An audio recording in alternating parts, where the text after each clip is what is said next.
নমস্কাৰ এই মুহূৰ্তত লৈ আহিছো এটা বিশেষ খবৰ ইচ্ছাৰে নিজেই গৈছিল নৈৰ পাৰত ৰমেন বৰুৱা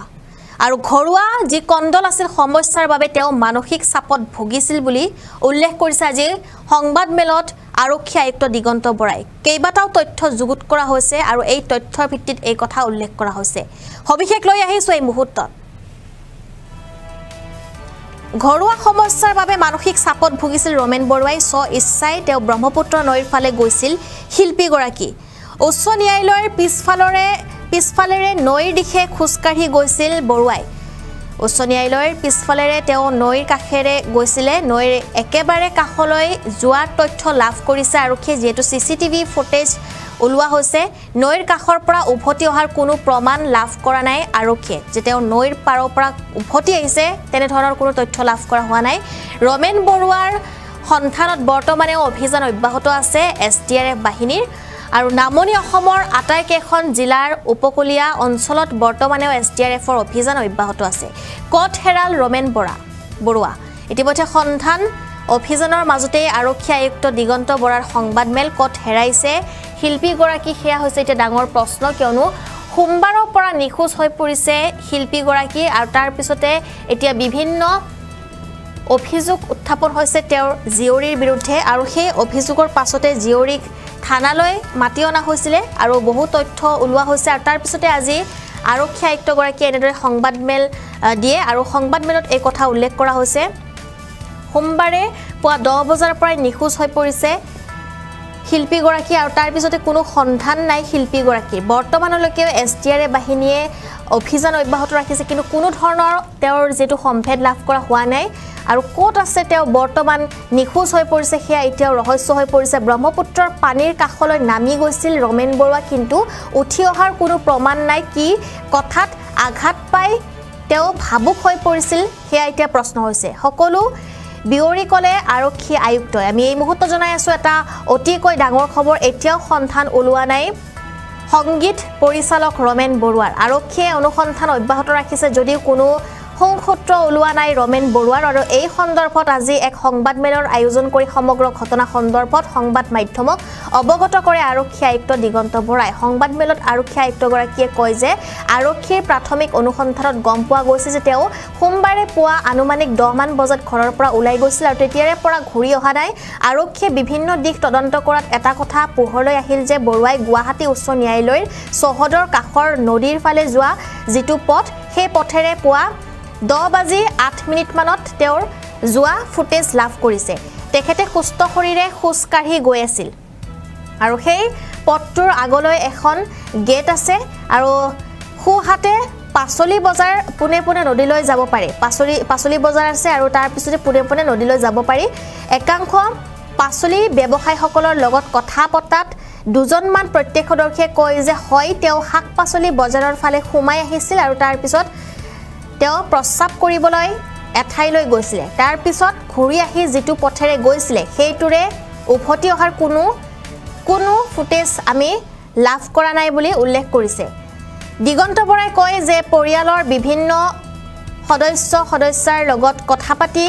উজান বজাৰৰ প্ৰতিবেশীৰ লগত কথা পাতি জানিব পাৰিলো যে তেওঁৰ নিৰুদ্দেশৰ ঘটনাৰ লগত কোনো বাহিৰৰ ব্যক্তি জড়িত নাই তেওঁ ইচ্ছাৰে ঘৰৰ পৰা ওলাই গৈছিল চিচিটিভি ফুটেজটো দেখা গৈছিল যে তেওঁ ইচ্ছাই নদীৰ ফালে লৈ গৈছিল আৰু স্নিফাৰ ডগে যিটো স্থানলৈ লৈ গ'ল সেই ট্ৰেক চাই গম পোৱা গ'ল যে তেওঁ গেটখন খুলি পাছলি বজাৰৰ ফালে গৈছিল ঘূৰি আহি গেট খুলি ওপৰৰ ফালে উঠি নাহি নদীৰ ফালে নামি গৈছিল স্নিফাৰ ডগ গৈ নদীৰ যত পানী আৰম্ভ হয় তাত ৰৈ গৈছে আৰু ইয়াৰ পৰা এটা কথাত জানিব পৰা গৈছে যে সেইখিনিলৈকে বৰুৱা যোৱাটো নিশ্চিত আৰক্ষী আয়ুক্তগৰাকীয়ে কয় যে তেখেতে কিবা কাৰণত অসন্তুষ্ট আছিল আৰু সেই অসন্তুষ্টিৰ কাৰণ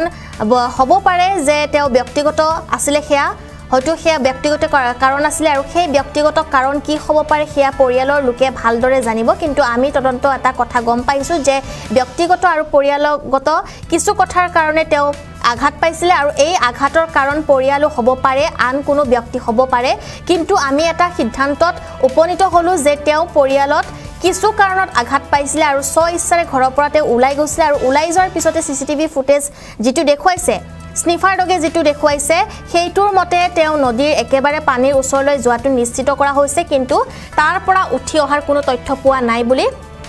সংবাদ মেলত আৰক্ষী আয়ুক্তগৰাকীয়ে কৈছে লগতে তেওঁ কৈছে যে হয়তো তেওঁ অলপ অস্থিৰ আছিল কাৰণ এজন প্ৰত্যক্ষদৰ্শীয়ে তেওঁক মাতিছিলে কিন্তু বৰুৱাই উত্তৰ নিদিয়াকৈ খুচকাঢ়ি গৈ আছিল আৰু তাৰ পৰা যেটো বুজা যায় যে সেই সময়ত তেওঁ খুব ভাবুক হৈ পৰিছিলে আৰু সেই ভাবুক হৈ থাকোতে কেতিয়াবা নদীৰ ওচৰত গলে কিবা দুৰ্ঘটনা হ'ব পাৰে আৰু অসাৱধানতা যেটো অৱলম্বন কৰা হৈছিল আৰু পানীৰ ফালে পিছলি যাব পাৰে সেয়াও এটা ঘটনা হ'ব পাৰে কি ঠিক তেওঁ পানীত পিছলিও যাব পাৰে আৰু এনে ধৰণৰ ঘটনাও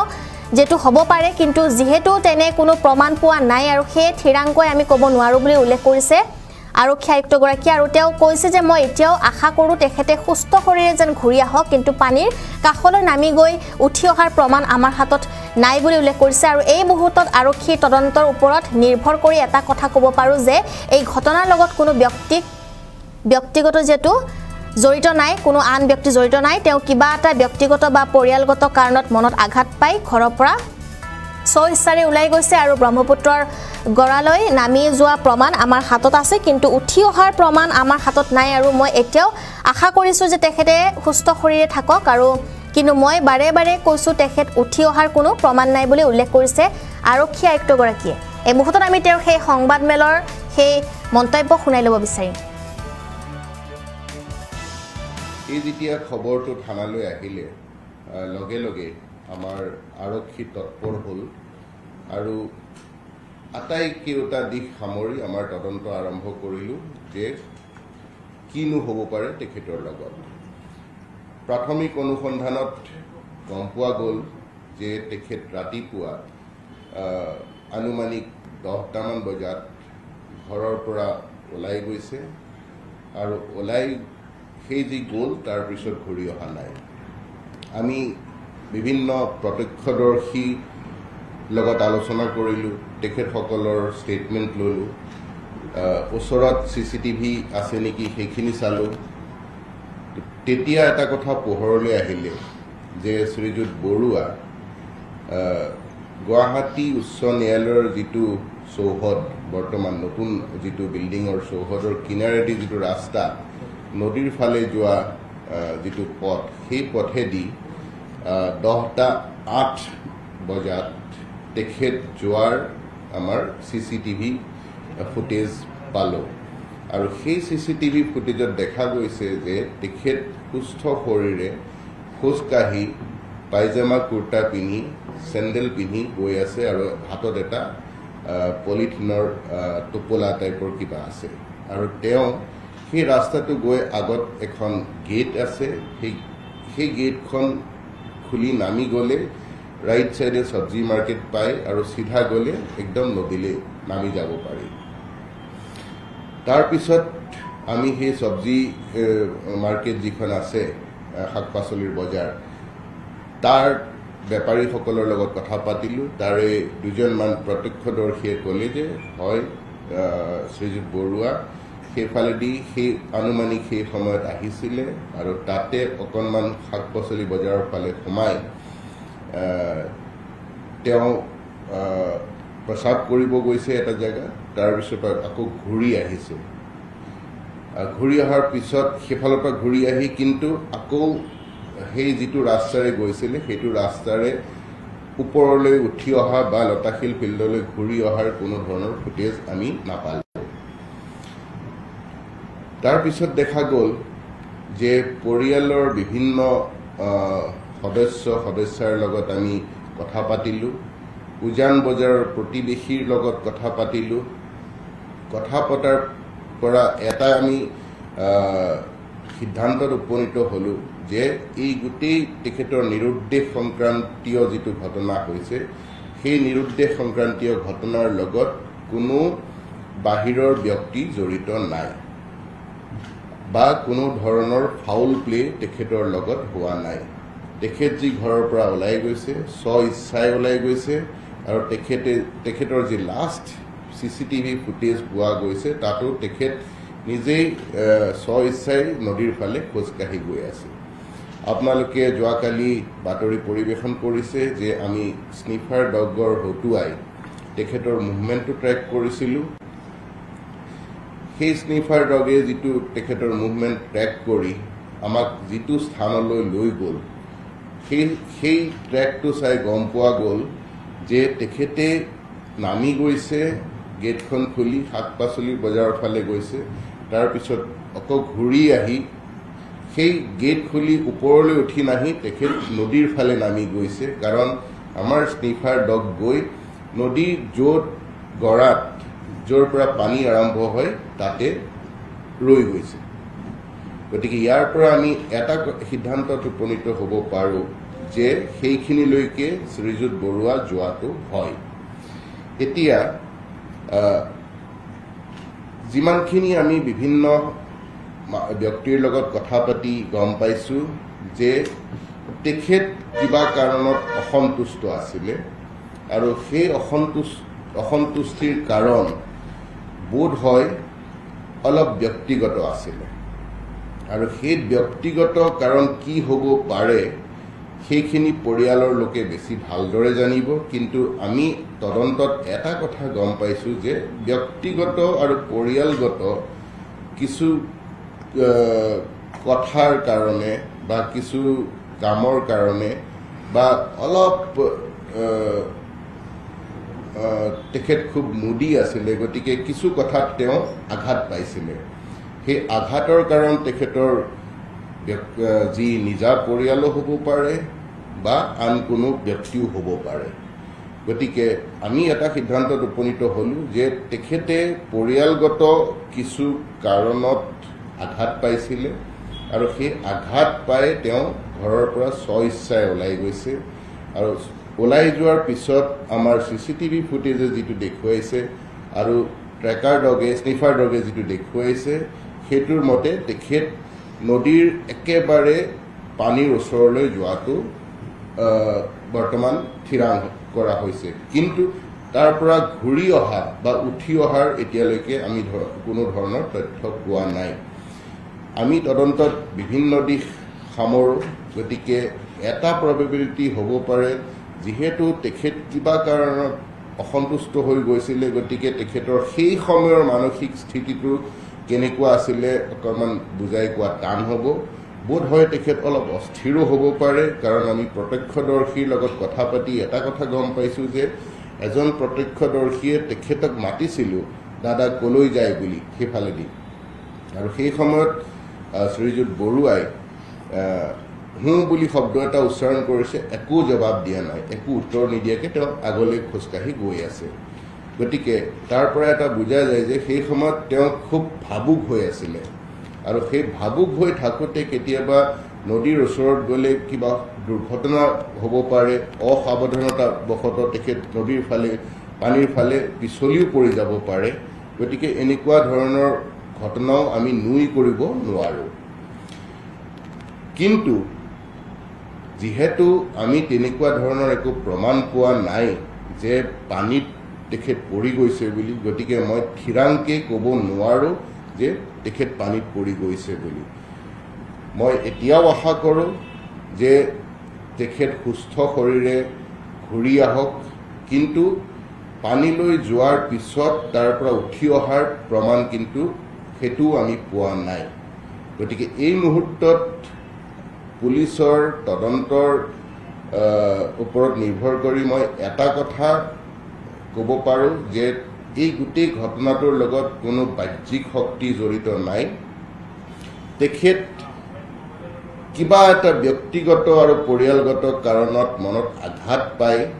তেখেত ঘৰৰ পৰা স্বইচ্ছাই ওলাই গৈছে আৰু ব্ৰহ্মপুত্ৰৰ নদীৰ গৰাত নামি যোৱাৰ প্ৰমাণ আমাৰ হাতত আছে উঠি অহাৰ প্ৰমাণ কিন্তু এতিয়ালৈকে আমাৰ হাতত নাই মই এতিয়াও আশা কৰোঁ তেখেতে যাতে শৰীৰে সুস্থ অৱস্থাত থাকক কিন্তু মই বাৰে বাৰে কৈছোঁ যে তেখেত তাৰ পৰা উঠি অহাৰ প্ৰমাণ আমি পোৱা নাই গতিকে সেই নদীত তেনেকুৱা আকস্মিক কিছু দুৰ্ঘটনাবশতঃ তেখেত পৰি গৈছে বুলি আমি সন্দেহ কৰি আমাৰ SDRFৰ কেইবাটাও দলে গুৱাহাটীৰ পৰা আৰম্ভ কৰি ডাউনষ্ট্ৰীমৰ যিমানকেইখন জিলা আছে সেই জিলাৰ ভিতৰত যি ব্ৰহ্মপুত্ৰৰ অংশটো পৰে তাত অভিযান চলাই আছে কোনোবা তেনেকুৱা ধৰণৰ ব্যক্তিৰ মৃতদেহ পোৱা যায় নেকি সেইটো চাবলৈ কিন্তু এতিয়ালৈকে এনেকুৱা ধৰণৰ কোনো ব্যক্তিৰ মৃতদেহ আমি পোৱা নাই গতিকে মই এই মুহূৰ্তত আপোনালোকৰ জৰিয়তে ৰাইজক এটাই জনাব বিচাৰো যে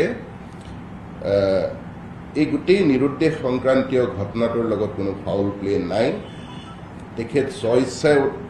ঘৰৰ পৰা ওলাই গৈছে কিছু ব্যক্তিগত বা পৰিয়ালগত কাৰণত মনত আঘাত পায় আৰু ওলাই যাওঁতে তেওঁ খুব ভাবুক আছিলে গতিকে সেই মুহূৰ্তত তেখেত ব্ৰহ্মপুত্ৰৰ গড়ালৈ নামি যাওঁতে হাইকোৰ্টৰ বিল্ডিঙৰ পিছফালে কিছু আকস্মিক দুৰ্ঘটনা হোৱাৰ সম্ভাৱনাটো আমি নুই কৰিব নোৱাৰোঁ তথাপিও যেতিয়ালৈকে আমি কনক্ৰিট কিবা প্ৰুফ নাপাওঁ তেতিয়ালৈকে আমি ক'ব নোৱাৰোঁ যে তেখেত নদীত পৰি গৈছে আপোনালোকৰ যদি কিবা সুধিব লগা আছে সুধিব পাৰে আমি তদন্তৰ খাতিৰত পৰিয়ালৰ সদস্যাৰ লগত কথা পাতিছোঁ প্ৰতিবেশীৰ লগত কথা পাতিছোঁ তেখেতক যিসকল ব্যক্তিয়ে চিনি পায় তেখেতসকলৰ লগত কথা পাতিছোঁ তাৰ পৰা এটা কথা ঠিক হৈছে যে কিছু ব্যক্তিগত আৰু পৰিয়ালগত কিছু তেখেতৰ অসন্তুষ্টি আছিলে আৰু যাৰ কাৰণে তেখেতে অন্তৰত আঘাত পাইছিলে আমি পৰিয়ালৰ কন্যা বা পৰিয়ালৰ ভাতৃ বা ভগ্নী বা ভতিজা বুলি ডাইৰেক্টলি মই নকওঁ কিন্তু মই আমাৰ তদন্তই এটা কথা কৈছে যে তেখেতৰ ইমিডিয়েট ৰিলেটিভ যি আছিলে ইমিডিয়েট ৰিলেটিভৰ লগত কিছু কিছু কাৰ্যৰ কাৰণে তেওঁ অলপ আঘাত পোৱাটো আমাৰ হাতত তথ্য আহিছে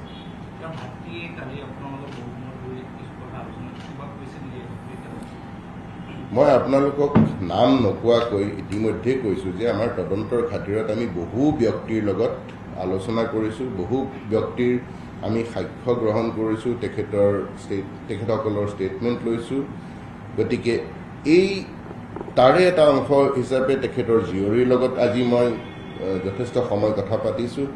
যোৱাকালি তেখেতৰ ভাতৃ শ্ৰীযুত দীপেন বৰুৱাদেৱৰ লগতো মই কথা পাতিছোঁ ভতিজীৰ লগত কথা পাতিছোঁ তেখেতৰ বন্ধুবৰ্গৰ লগত কথা পাতিছোঁ আৰু তেখেতসকলৰ ঘৰত উপস্থিত থকা আৰু কেইবাগৰাকী ব্যক্তিৰ লগত আমি কথা পাতিছোঁ গতিকে মই কোনো এজন ব্যক্তিৰ পৰা কি পালোঁ সেইটো মই আপোনালোকক ক'ব নোৱাৰোঁ কিন্তু এই গোটেই আটাইখিনি ব্যক্তিৰ লগত কথা পাতি কিটো সিদ্ধান্তত আমি উপনীত হৈছোঁ সেই বিষয়ে মই আপোনালোকক কৈছোঁ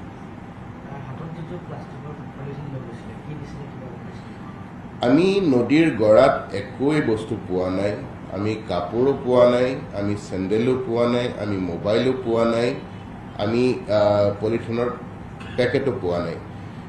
CCTV ফুটেজ যিটো লাষ্ট CCTV ফুটেজ আছিলে সেইটো 10:08 মিনিটৰ যিটো 10.08 যিটো সেইটো হ'ল CCTV ফুটেজৰ লাষ্ট যিটো তেখেতক দেখা গৈছিলে আৰু তেখেতৰ যিটো মোবাইল ফোন সেই মোবাইল ফোনটো অফ হৈছে 10.09 বজাত গতিকে লাষ্ট CCTV ফুটেজৰ পৰা সেই ব্ৰহ্মপুত্ৰৰ গড়াত নামি যাবলৈ 1 মিনিটো নালাগে গতিকে মোবাইল ফোনৰ যিটো লাষ্ট সুইচ অফ হৈছে তাৰ লোকেশ্যনটো হাইকোৰ্টৰ পিছফালে পাইছোঁ আৰু যিটো CCTV ফুটেজ সেই CCTV ফুটেজেও তেখেতে সেই ব্ৰহ্মপুত্ৰৰ গড়াৰ ফালে নামি যোৱাই দেখুৱাইছে আৰু আমাৰ যিটো ট্ৰেকাৰ ডগে তেখেতৰ ট্ৰেকটো আমাক দেখুৱালে সেই ট্ৰেকাৰ ডগেও সেই ব্ৰহ্মপুত্ৰৰ গড়ালৈ নামি গৈ পানীৰ য'ৰ পৰা আৰম্ভ হৈছে সেই পইণ্টতে শেষ কৰিছে গতিকে এইখিনি হ'ল আমাৰ তদন্তত বৰ্তমানলৈকে পোৱা তথ্য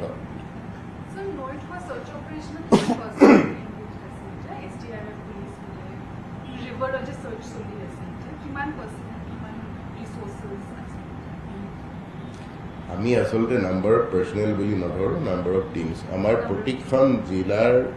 SDRF ব্ৰহ্মপুত্ৰত বৰ্তমান অভিযান চলাই আছে SDRFৰ মুখ্য কাৰ্যালয়ৰ পৰা এডিশ্যনেল মেন পাৱাৰ দি এডিশ্যনেল বোট দি পেলাই গুৱাহাটীৰ যিটো অংশ শুৱালকুছিলৈকে পৰে সেই গোটেই অংশটোত SDRFৰ কেইবাটাও টীমে অভিযান চলাইছে আৰু লগত NDRFৰ টীম লৈ পেলাই অভিযান চলাইছে কিন্তু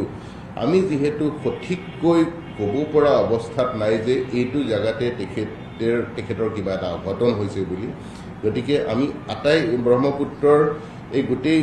বাৰিষাৰ সময়ত ব্ৰহ্মপুত্ৰ খুব বহল হয় গতিকে এই গোটেই বহল ব্ৰহ্মপুত্ৰত আমাৰ টিমে অভিযান চলাইছে কিবা কাৰণত ক'ৰবাত দুৰ্ঘটনাবশত হৈ তেখেত পৰি গৈছে নেকি আৰু যদি পৰি যায় তেতিয়াহ'লে তেখেতৰ ক'ৰবাত মৃতদেহ পোৱা যায় নেকি বুলি আমি আমাৰ অভিযান চলাইছোঁ